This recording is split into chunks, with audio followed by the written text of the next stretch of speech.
Hello everyone. आजची दिवसाची जी सुरुवात आहे ती गणपती बाप्पाच्या दर्शनापासून झालेली आहे. तर आपल्या सगळ्यांनाच माहिती आहे की आता बाप्पा विराजमान झाले आहे.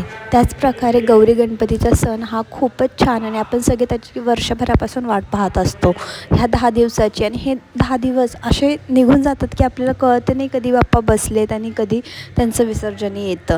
त्यामुळे आपण सगळे मिळून हा सण इतका आनंदाने आणि इतकं छान प्रकारे आपण एन्जॉय करतो.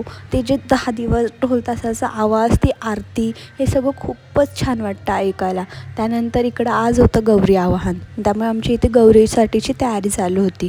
तर दिवसाची जी सुरुवात आहे म्हणजे ती मस्तपैकी रांगोळी काढून झालेली आहे. आणि इथं छान रांगोळी वगैरे काढून झाल्यानंतर आम्ही गौरीचं आगमन केलेलं आहे.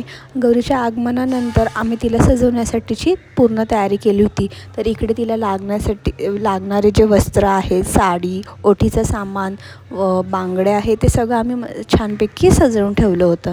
त्यानंतर आम्ही गौरीला आवरण्यासाठी घेतलं. मस्तपैकी गौरी आवरत असताना ह्या वर्षी ठरलं होतं की त्यासोबत ते बाळही आम्ही छानपैकी सजवले होते.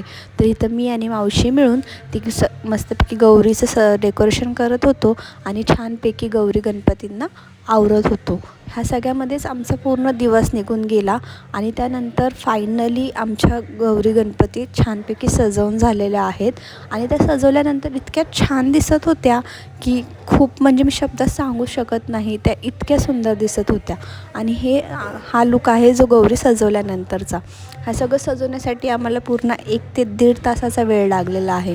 गौरी सजवून झाल्यानंतर मावशीने त्यांच्या ओटी भरल्या आणि आम्ही नैवेद्याच्या तयारीला लागलो. मग आम्ही इथं मस्तपैकी नैवेद्याची ताट तयार केली.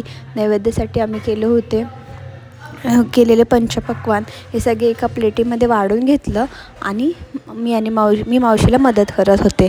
त्यानंतर आमचं मस्तपैकी ताट सजवून झाली व मावशीने देवींना नैवेद्य दाखवलं. देवींना नैवेद्य वगैरे दाखवून झाल्यानंतर आम्ही सगळे मस्तपैकी थोडा वेळ गप्पा मारत बसलो, आराम केला. आणि आम्हाला एवढं थकलो होतो की थोडा वेळ निवांत बसलो आणि त्याच्यानंतर आरतीला सुरुवात केली.